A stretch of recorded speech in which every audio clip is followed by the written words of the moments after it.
from the perspective of Middle Easterns or Arabs, right? When we look at the U.S. and Europe, we look at them at Western world, right? So there are a lot of similarities. So can you tell us a little bit about the similarities between America? Are they being Western countries? Does that mean that they have a lot of things in common? So أنا بسأله دلوقتي إحنا كعرب عموما بنبص على أمريكا وأوروبا كبلاد غربية، فإحنا اتكلمنا عن بعض الفروق. طب هل هو شايف إن في حاجات مشتركة ما بينهم لأنهم كلها ثقافة غربية؟ Yes, so I'm going to answer you from a systems perspective. So anytime you have 3 or more entities and you're making comparison with one of those entities, in this case Middle East culture, and you're saying something different than the others, then automatically those others will immediately have similarities because they're not like the Middle Eastern, just as a basis. هو بيقول مبدئيا لما بنتكلم بنقارن ما بين 3 حاجات، امريكا، اوروبا، الدول العربيه من منظور واحد عربي. هو بيقول لازم هيبقى في حاجات متشابهه، لانك انت الميدل ايسترن الشرق الاوسطي او العربي مختلف تماما عن امريكا واوروبا، فعشان انت مختلف تماما عنهم لما تيجي تبص لهم هتحس ان هم في بينهم حاجات مشتركه. فدي بس نقطه يعني عايز يلفت النظر ليها قبل ما نتكلم بقى عن ايه اللي هو شايفه مشترك فعلا ما بين اوروبا وامريكا. So we'll talk about maybe I'm talked about the Arabs because we're Arabs, but from your perspective as an American, what similarities do you notice between the U.S. and Europe? If there are any? Yes, of course. Yeah, there are quite a few. So one of the big ones that I would say is that we're all about, comparatively speaking, we're more about personal freedom and empowerment. Now, when I say personal freedom and empowerment, I'm comparing us to Middle East, obviously, the Arab cultures, and I'm saying that that materializes in our work ethic, in our drive for acquiring something, achieving something, success, money, whatever currency, it doesn't matter, and status. So they're very much in line there. Now, the level of the drive and the work ethic is different. However, they're both much more than other cultures collectively. So بيقول حاجة طبعا مشتركة في رأيه ما بين أمريكا وأوروبا هي مقارنة بالعالم العربي طبعا إن هم فيهم الاستقلالية الفردية يعني النجاح الفردي، إن هو عشان كده بيخلي الثقافات الغربية دي ثقافات فيها عمل أكتر، فيها الناس مهتمة أكتر إنها ترفع من مستواها مثلا يعني عموما، بس طبعا احنا بنتكلم عن المستوى المادي. So are these does it mean that they are more materialistic than, or that's something different? It could mean that. I look at it as, it depends on the judge, of course. I look at it as we are more they and us, Americans, are more about the drive, about our name, you know, our ability, our empowerment. And in that case, materialism is secondary. But of course you have anomalies and there's going to be a grand percentage of people that are focused on materialism, yes. But in my opinion and in my experience across these countries, materialism is more secondary. More so it is about establishing empowerment, having the freedom, you know, waking up and starting your business right away, whatever you wish, because that's what I want to do, and that's the freedom that I have. That's a very interesting nuance. So حاجة هنا سألته هل هو يعني كده إن الثقافة الغربية أكثر مادية؟ فهو الحقيقة بيتكلم من منظور أعمق شوية. هو بيقول ما يبدو إنه مادية في الثقافة الغربية هو ممكن يكون مادية في بعض تجلياته يعني، لكن هو في الحقيقة أكتر يتعلق أكتر بتحقيق الفرد لذاته. يعني الفرد عشان يحقق ذاته قد يبدو منها ان الموضوع موضوع مادي، وده جزء منها اللي هو الماديه، لكن هي في الحقيقه الشعور بالفرد والشعور بان هو عايز يحقق نفسه. هو ده الطابع اللي هو شايفه مشترك ما بين اوروبا، الثقافه الغربيه عموما اذا كانت اوروبا او امريكا، مما قد ينتج عنه الماديه كحاجه ثانويه في رايه، لكن هو شايف ان هي اكثر عن الاستقلاليه الفرديه وتحقيق الانسان لنفسه. So does that mean that it's more about maybe self-actualization? Can I say that? I mean, and how can we compare that to the Eastern cultures? You lived in India also, which is kind of similar to the Arab culture in some ways. Yes, I agree. So when we talk about this piece, you know, which some people might look at it as materialism, what's the difference here from a psychological maybe perspective? Well, sorry, are you asking me about self-actualization or the difference between materialism? So from what you said, it looks like what we look at as materialism from an Arabic Eastern perspective, it's not really materialism. It's all about empowerment, self-empowerment, something like this, right? So if this is self-empowerment, does that mean that in the Arab cultures we need to have more of that? Self-empowerment? Why do you think that Eastern cultures are different in that regard?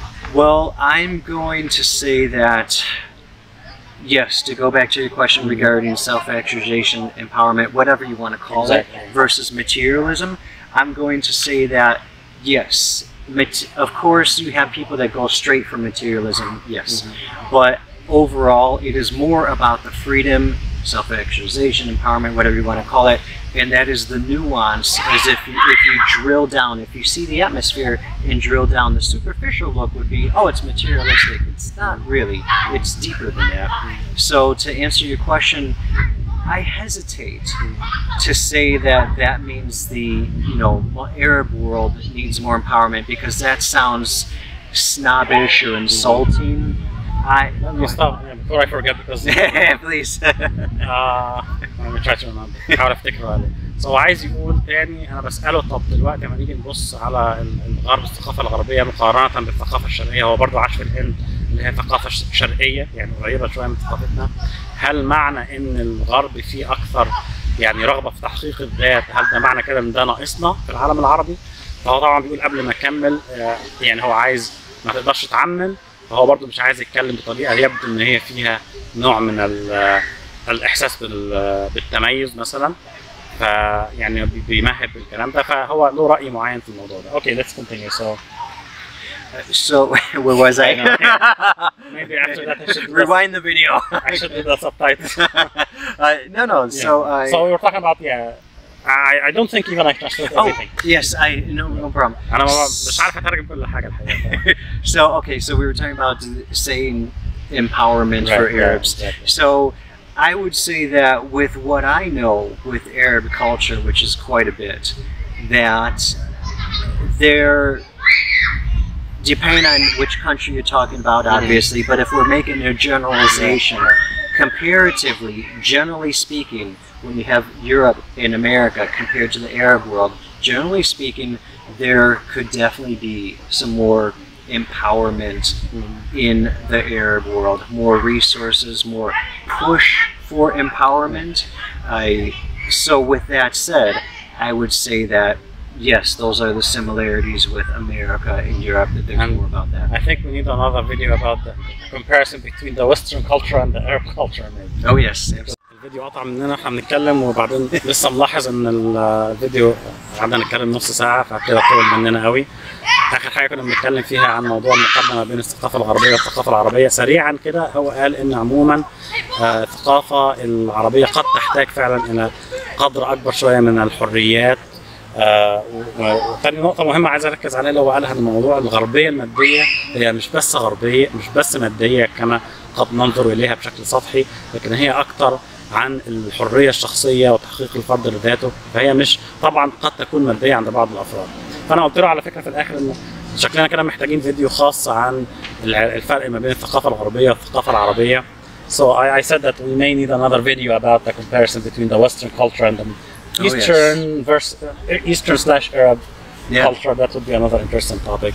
So قولوا لي رأيكم لو تحبوا إن أنا أكمل كلام مع دكتور هيرمان عن مثلا مواضيع تانية لو تحبوا تسألونا فيها، أو عن الفرق ما بين الثقافة الغربية عموما والثقافة العربية. طبعا الفيديو ده شوية مش كلام عن السفر، يعني شوية اتكلمنا فيه بعمق.